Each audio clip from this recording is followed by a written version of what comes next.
Bienvenue à tous dans ce nouvel épisode où aujourd'hui j'ai envie de vous parler à la fois de lâcher prise et d'une compréhension de qu'est-ce que c'est que le lâcher prise, comment on peut lâcher prise en étant safe, entre guillemets, en étant sécure, et comment justement la conscience corporelle et l'ancrage dans le corps permet justement ce lâcher prise. Et puis aussi j'aimerais vous parler de la différence entre maîtriser et contrôler. Et justement, ces thèmes-là me viennent juste après un stage que j'ai donné à Aix-en-Provence, où justement on a abordé ces sujets-là et cette conception en fait de comment m'abandonner à ce que je crois tout en étant pleinement là. Et ça, pour moi, c'est un vrai art et ça nécessite d'avoir quelques tips et quelques repères pour permettre d'aller vraiment pleinement dans cette osmose intérieure. Donc peut-être que tu ne me connais pas, donc moi je m'appelle Nathalie Varlet, j'ai une formation de base de kinésithérapeute et j'ai eu tout un parcours depuis ma formation de base de kinésithérapeute et je suis créatrice de stages qui s'appelle l'art du mouvement guérisseur et d'une pratique qui s'appelle le fascia movement. Il est possible de me rejoindre tous les lundis soirs, si tu es en direct là, eh bien c'est dans pas longtemps, à 19 heures pour des cours ensemble en ligne et puis aussi sur les différents stages que je propose en France et aussi sur Ibiza. Donc, comment on fait pour lâcher prise? Ce mot est hyper à la mode et moi, pendant des années, mais j'étais là, j'avais envie de me l'empaler. Bienveillance, lâcher prise, moment présent, j'étais là, mais ils commencent à me taper sur le système avec leur concept. Ou en tous les cas, comment on fait quand on est dans une situation un peu tricky, hein, en français, je sais pas comment on dirait, un peu serré, quoi, où tu vois, tu te sens un peu comprimé, pour s'ouvrir à quelque chose de nouveau et aller effectivement dans ce flow-là de la vie. Alors moi, dans mon expérience, quand justement je sens que je ne lâche pas prise, c'est bien parce qu'il y a quelque chose qui a eu l'expérience que d'aller dans un certain flot était dangereux. Et là, qu'est-ce qui se passe à ce moment-là? Eh bien, il y a le système nerveux qui vient s'activer parce que système d'alerte, et donc du coup, il a pas trop envie d'y retourner parce qu'il y a un champ mémoriel qui lui dit attention, danger. Et ce système nerveux va avoir une influence sur notre posture, sur notre mouvement, sur évidemment nos émotions qui sont la strate qui va découler de ça, et bien sûr sur notre façon de penser. Alors, moi vraiment, je te dis encore une fois, le mot lâcher prise, c'est encore un mot où je suis pas complètement hyper fan, parce que pour moi, ça nécessite d'avoir la capacité à se sentir sécure dans le lâcher prise. Et ça, c'est tout un chemin. C'est-à-dire qu'on lâche pas prise comme ça, genre tu sautes pas en parachute sans parachute, quoi. En te disant, ouais, il y a quelque chose qui va me retenir. T'as forcément des parts de toi et des parts qui sont plus ou moins mentales, qui ont cristallisé des réflexes de pensée, et ces réflexes de pensée, maintenant on le sait très bien au niveau des neurosciences, vont s'imprimer dans le corps avec des réflexes de posture, des réflexes de mouvement et des mécanismes réactionnels qui vont être automatiques. Alors, comment on fait pour ne pas chercher à aller contre, mais à chercher à aller vers ce courant-là qui nous amène et qui nous challenge parce que ça va nous demander, en fait, effectivement, de changer certaines références intérieures. Et ces références intérieures, elles ont été, elles sont encrassées, tu vois. On va prendre sur des exemples de la vie, par exemple, changer de boulot. Ouais, vas-y, lâche prise, change de boulot, lance-toi en tant que je ne sais pas quoi.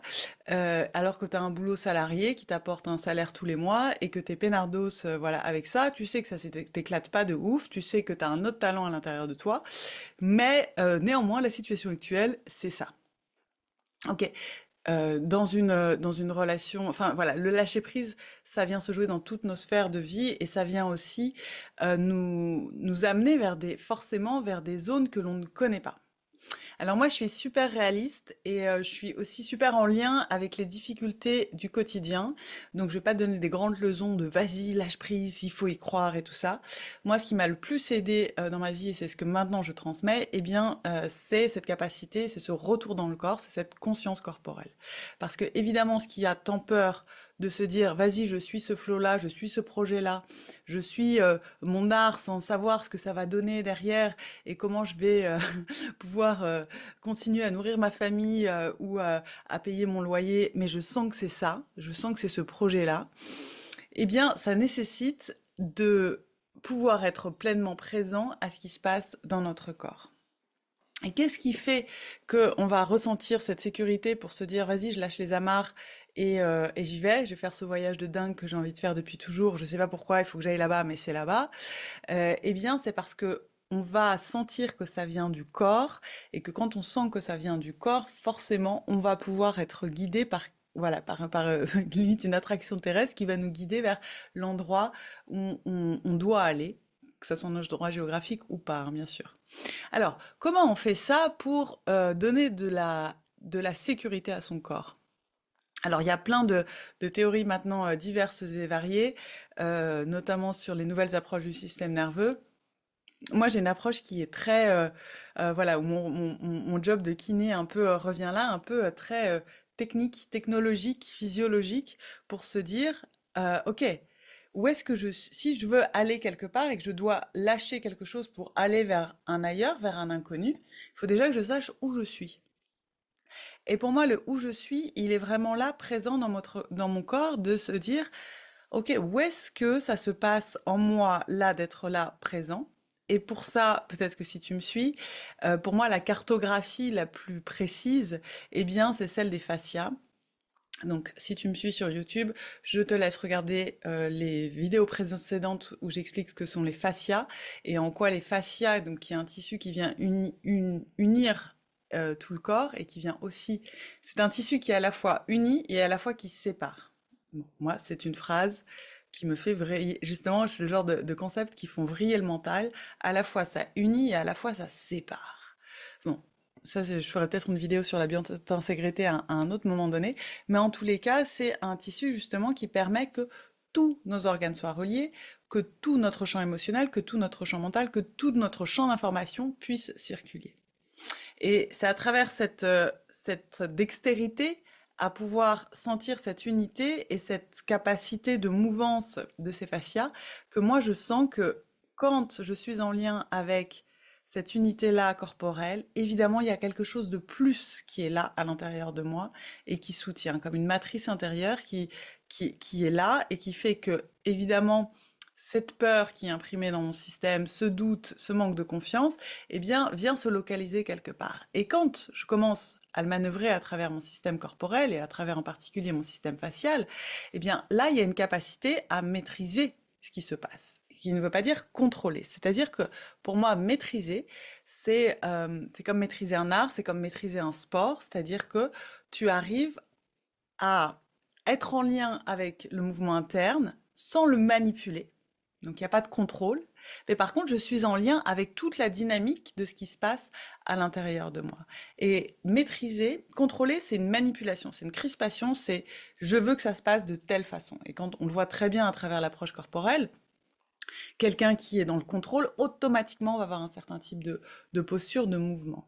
Quelqu'un qui est dans la maîtrise, on sent qu'il va, je sais pas pourquoi, ce qui me vient là, c'est Nadal, parce que j'ai entendu parler qu'il va peut-être pas faire Roland-Garros. Moi, j'ai été fascinée pendant des années par Nadal, dans sa capacité à être à la fois dans la puissance, à la fois dans la maîtrise, et à un moment donné, à être ou Federer, pareil, Federer, cette grâce du geste de son revers à une main, le mec, il maîtrise totalement. Et pour autant, il va pleinement dans l'envergure. Tu vois, il a une envergure, il a une amplitude. Et là, ça, pour moi, ça, c'est de la maîtrise. C'est quand le geste a une espèce de cartographie et en même temps, il a un flow.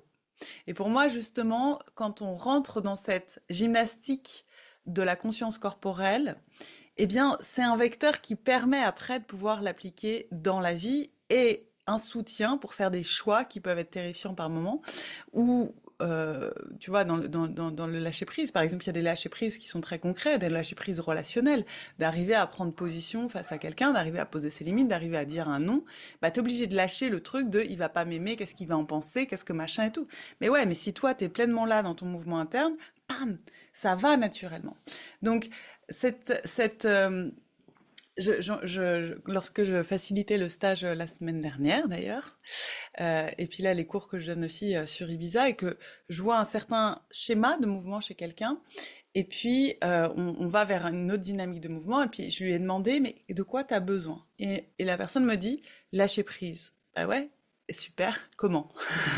Ouais, parce que c'est vrai, on peut avoir des grands concepts et moi plus j'avance dans les dans l'exploration et dans ces milieux-là spirituels, ouais, ouais, j'ai qu'à lâcher prise. Bah ouais, super. Alors techniquement, ça se passe comment? Genre, là, on est en train de faire un geste physique, on est en train de faire un exercice corporel, et il faut que tu lâches. Oui, oui, là, c'est sûr, t'es pas dans un flow. Mais par contre, comment? Eh bien, le il faut déjà, alors déjà quand on se dit il faut lâcher prise, là t'es mal barré. Il faut lâcher prise. Ok, tout le système est crispé. Eh bien, voilà, donc il y a aussi, ce que là je vais amener, c'est que dans ce mot lâcher prise, il peut y avoir beaucoup de pression. On sait quand on n'est pas dans le flow de la life, quoi. Tu vois, on sait bien quand on n'est pas aligné total et que ça fait pas, ça serpente pas facile, easy, comme ça. Et mais si on se dit il faut lâcher prise, ça devient très très compliqué parce qu'on se met un double jugement de on sait qu'on est dans le contrôle, on sait que c'est pas ça la voie et tu te rajoutes que tu devrais faire autrement. Moi, ce que j'aime, c'est j'ai conscience de là où je suis, crispé, tendax, pas dans le flow de la life. Ok, c'est quoi les outils? Comment dans ma boîte à outils, je peux trouver un outil qui va permettre de stabiliser et d'avoir pleinement conscience de là où je suis pour permettre de rouvrir à ce naturel. C'est-à-dire que notre naturel, c'est évidemment la confiance en la vie, la confiance en ce qui se passe, la confiance en l'autre, la confiance en soi. Ça, c'est notre état naturel. C'est ce qu'on cherche et ce qu'on passe notre temps. Et pour moi, c'est un art. On est des artisans pour recapter ça à l'intérieur de soi, cette capacité à se dire, bah, moi, je suis là, je sens ça, je vais là. Et ça paraît hyper simple. On peut parler d'intuition, mais l'intuition demande encore beaucoup, beaucoup de discernement. L'intuition, c'est pas juste j'ai rencontré quelqu'un, moi ça veut dire qu'il faut que j'aille faire ça avec lui, qu'il faut que j'aille travailler avec lui. Ou j'ai rencontré je vois tel ou tel panneau, bah c'est par là qu'il faut que j'y aille. Oui, ça dépend à partir d'où tu le sens. Si tu le sens à partir d'un espace mental qui cherche des solutions et que tu utilises un concept spirituel pour aller vers cette intuition, là tu risques de te planter dans un sens interdit ou dans un, tu sais ce que je veux dire, un truc sans issue quoi. Donc, c'est à partir d'où je sens. Et pour moi, à partir d'où je sens, c'est à partir de mon corps. Est-ce que mon corps va dans un flow et me dit yes, yes, let's go. Yes, let's go. On sait pas bien par où ça va, on sait pas par où on va passer. On va peut-être pas prendre une autoroute, mais par contre, c'est par là qu'il faut passer parce que parce que ça coule ça dans mon corps. Parce que mon corps sent, parce que je sens que mon corps, à ce moment-là, se met dans une dynamique intérieure où où il y a des mouvements qui, voilà, des nouveaux mouvements. Alors, juste par rapport à ça aussi, justement, j'ai donné un cours là il y a 3 jours et il y a une personne qui a reconnecté très naturellement et très simplement avec ce mouvement organique des fascias et qui automatiquement a eu peur. Parce que oui, on n'est pas habitué, parce que forcément, ça crée une expansion de perception, une expansion de conscience. Et là, qu'est-ce qui se passe dans son parcours? Eh bien, si tu regardes la dernière vidéo YouTube que j'ai fait où je parle de la dissociation corps-esprit, eh bien, c'est que beaucoup de personnes, quand ils ont eu cette sensation d'expansion et d'unité, au bout d'un moment, il y a eu une activation de quelque chose et il y a eu un décollage corps-esprit, séparation. Et ça, c'est dangereux, c'est clair, c'est pas, c'est pas le genre d'expérience qu'on aime vivre. Et justement, tout le chemin, c'est de vivre cette expansion perceptive en étant dans ces espaces intérieurs physiques. Et à partir de là, quand on prend l'habitude, et pour moi, j'ai vraiment envie de le repréciser, c'est un entraînement. C'est-à-dire moi j'entends des gens, oui, oui, ça j'ai eu l'habitude, je lâche prise. Oui, jusqu'à ce que tu arrives à un step où tu connais plus du tout parce que il y a plein de strates, hein, de ça j'ai connu, c'est bon. Du coup, ça devient ma zone de confort, de me sentir détendu, de sentir que waouh, il y a des perceptions et tout. Puis il y a jusqu'à un moment donné où tu te fasses un push supplémentaire de perception. Et là, il faut retrouver les outils. Et là, pour avoir un peu l'expérience de grands niveaux d'ouverture, quand tu passes d'autres strates, il y a le moment de flip, il y a le moment de peur, et là, il faut se rappeler par où ça passe, par où je reviens ici en moi, et comment à partir de là, de ce centre interne, eh bien, je peux me réouvrir à quelque chose que je ne connais pas. Voilà, pour moi, c'est toute à la fois un focus, c'est-à-dire une capacité à rentrer dans le petit et à relier du tout petit sur quelque chose de tangible pour que justement le subtil puisse trouver, si tu veux, C'est comme des petites autoroutes, c'est comme des chemins qu'il y a à l'intérieur de nous. Et derrière ça, évidemment, sur ces chemins, on va trouver des embûches. On va trouver des blocages. Et derrière un blocage, il va y avoir quelque chose qui va avoir besoin d'être ressenti à nouveau, à partir d'un autre axe. Et justement, c'est cette capacité à ouvrir un espace qui permet, en fait, de ressentir plus amplement ce qui jusque-là était devenu une toute petite boule bien névrosée, bien crispée, qui terrifie. Et le lâcher prise, c'est justement de créer l'espace qui va permettre que quoi qu'il se passe, eh bien, ça puisse circuler à l'intérieur de moi. Et encore une fois, de tout ce que j'ai pu explorer moi dans ma vie personnelle et dans ma vie professionnelle, et dans toutes les différentes écoles, les apprentissages que j'ai pu avoir, celle qui est la plus, je dirais entière, je sais pas si c'est vraiment le mot, mais la plus complète, c'est de partir à partir d'ici, d'à réapprendre, parce que ça, c'est vraiment quelque chose que je pense qu'on aurait dû nous apprendre à l'école, de réapprendre à relier tous ces petits bouts de coude, ces petits bouts de genoux, ces petits nanans qui, en fait, dans notre capacité à les sentir, dans notre capacité de conscience corporelle, sont très peu reliés. Et ça, c'est vraiment quelque chose que pour moi, la médecine des fascias vient apporter, c'est que ça peut très simplement se faire, se recartographier pour se réunifier. Et à partir de là, à partir de là, de nouveaux mouvements arrivent. À partir de ce moment-là, on peut suivre une nouvelle sagesse du corps. À partir du moment-là, on peut avoir évidemment ces fulgurances intuitives qui descendent et il n'y a plus de questions à se poser en fait. Parce que à partir de l'espace d'où ça vient, on ne peut pas le remettre en cause. Euh, et plus on vient densifier ces espaces-là physiques à l'intérieur de soi, plus on a des repères, plus quand il y a un saut à faire, plus quand il y a un changement de route à faire, eh bien, il y a un socle. Et ça, travailler ce socle, c'est quelque chose qui se fortifie et qui se fortifie avec l'expérience. Il y a quelques années, je me souviens d'un élève qui disait: «Non mais moi l'ancrage c'est bon, je l'ai bossé le premier chakra et tout». Oui, oui, oui, oui, oui, c'est bien. Jusqu'à, en fait, chaque expérience qui nous permet de ressentir et de percevoir un peu plus large nécessite d'être réintégrée sur des strates plus denses, qui est le corps, et donc du coup de redescendre à chaque fois. Donc il n'y a pas un travail de à un moment donné je suis ancrée, à un moment donné je suis pas ancrée, où j'ai suffisamment travaillé le premier chakra, ou maintenant il faut que j'ouvre autre chose. Non, non, en fait c'est le, c'est un cycle. Et c'est, si tu m'as entendu parler, je travaille beaucoup avec l'énergie de la spirale. Et cette spirale, elle vient ramener toujours au même point à partir d'un nouvel axe. C'est comment? Eh bien, je viens euh, justement à partir de ce centre-là, retrouver une nouvelle perspective, hein.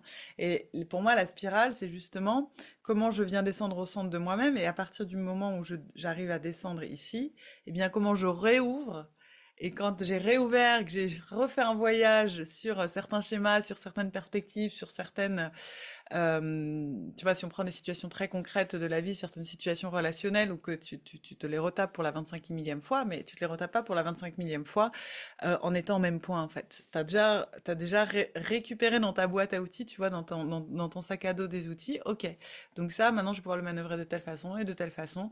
Et puis, bah, du coup, redescendre dans d'autres strates et recommencer. Donc voilà, pour moi, le lâcher prise, l'ancrage, la conscience corporelle, eh bien, ça va vraiment ensemble.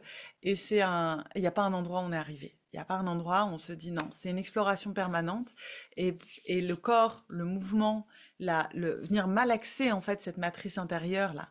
Quand on commence à rebosser avec le corps vraiment et on vient chercher d'autres mouvements, d'autres architectures corporelles, parce que c'est vraiment ça. C'est un peu, moi j'ai un de mes maestros, un de mes maîtres qui travaille avec la voix. Et, et j'ai vraiment appris ça avec lui. Il y a un moment donné, pour construire une cathédrale, il faut déjà enlever tout ce qui empêche qu'il y ait des voûtes. Enfin voilà, faut commencer à démolir.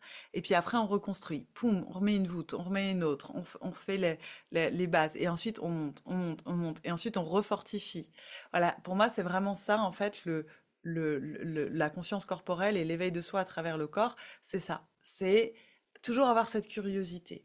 Parce que, en fait, qu'est-ce que ramène le mouvement corporel? Le mouvement corporel, Si un certain schéma de pensée, certains automatismes de pensée s'impriment dans le corps, on le sait bien, plus on est stressé, plus tu vas avoir de la douleur corporelle, ça c'est même plus à démontrer. Eh bien l'inverse est vrai. Si je change mon mouvement corporel, eh bien je peux changer certains schémas de pensée, certains schémas d'émotion, et donc du coup certaines capacités. Et moi, ce que j'aime vraiment ramener, c'est que justement dans cette curiosité du mouvement et dans cette simplicité de se dire, OK, moi voilà, beaucoup de personnes ont l'habitude de pratiquer le yoga, le pilate et tout, et d'ailleurs viennent dans mes stages pour découvrir autre chose, parce que c'est génial toutes ces pratiques-là, ça donne des axes. Et à un moment donné, quand on commence à sentir qu'on est à l'aise dans ces axes-là, eh bien, si on fait péter l'asana et si on venait bouger le corps de façon différente et qu'on est vraiment chercher une dynamique de curiosité de comment on bouge un bras, comment on bouge et comment il vient se relier, et comment ça dialogue avec mon bout de hanche, et comment dans telle position je vais avoir certaines perspectives de mon corps, et voilà. Donc pour moi, il y a vraiment aussi quelque chose de l'ordre de l'exploration. Moi, j'ai énormément appris récemment avec le monde de la danse et du contact improvisation, de la danse contact, justement de répéter certains mouvements qu'on a déjà vus dans plein de cours, mais pour continuer l'exploration en fait, parce que comment je l'ai exploré il y a 2 jours, dans l'état d'être dans lequel j'étais, dans la capacité perceptive dans laquelle j'étais, et comment je l'explore 2 jours après, où il s'est remodelé, parce que vu que je l'ai pratiqué, il y a quelque chose d'autre qui a émergé. Et donc peut-être que je peux apprendre différemment de ce mouvement-là.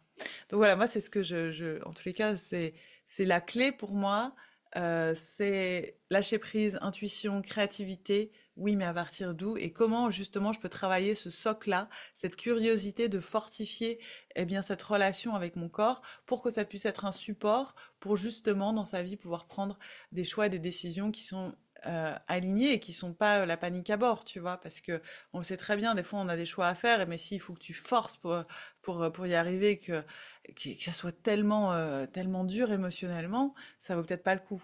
Ça peut valoir le coup de le faire à partir d'une base suffisamment habitée pour que ça puisse être joyeux, parce qu'on en est là, hein, c'est le but, c'est c'est de kiffer, quoi, en vrai, quoi qu'on fasse. Voilà, c'était ce que je voulais te partager aujourd'hui sur le lâcher prise. Si tu as envie d'explorer justement cette cartographie, cette dextérité de la conscience corporelle, eh bien tous les lundis soirs, tu peux me rejoindre pour les cours de Fascia Movement. C'est vraiment fascinant, c'est vraiment justement une exploration chaque semaine avec le groupe des participants. Et puis si tu prends l'abonnement moi, tu as aussi accès à la plateforme où je t'ai préparé des exercices pour que tu puisses pratiquer quotidiennement et surtout que tu puisses créer ton propre flow. C'est vraiment Fascia Movement, c'est vraiment une séquence de mouvements, mais au départ, mais c'est surtout comment retrouver sa liberté, sa créativité, son intelligence corporelle à travers son propre flow. Et donc du coup, vous êtes nombreux à m'avoir demandé les dates pour les prochains stages sur Paris et sur Aix-en-Provence. Elles sont posées pour Paris. Pour Aix-en-Provence, ça va être en octobre. Je suis en train d'affiner l'organisation. Donc, il va y avoir un nouveau stage à Aix-en-Provence parce que ça a été une merveille, le stage qui a eu lieu en avril. Là, c'est vraiment un magnifique groupe et moi, une super reconnexion avec cette région. Donc, j'aurai grande joie à proposer un cycle de stage sur Aix-en-Provence à partir d'octobre. Un stage en novembre sur Ibiza et en décembre sur Paris. Si tu veux recevoir toutes les informations, n'hésite pas à t'abonner à ma newsletter, tu as juste en dessous la vidéo, les informations. Et voilà, et si t'es pas dispo pour venir en présentiel, ah oui, sur Ibiza aussi, vous êtes super nombreux, donc je suis ravie aussi à m'envoyer des mails parce que vous venez passer des vacances sur Ibiza. Je donne des cours réguliers sur Ibiza, donc n'hésite pas à m'envoyer par mail, please par mail, contact@natalievarlet.com. Et donc voilà, et sinon, eh bien, en ligne, avec joie de vous retrouver. Je vous embrasse et je vous souhaite un bel art de réhabiter votre corps pour retrouver du relax dans le lâcher prise.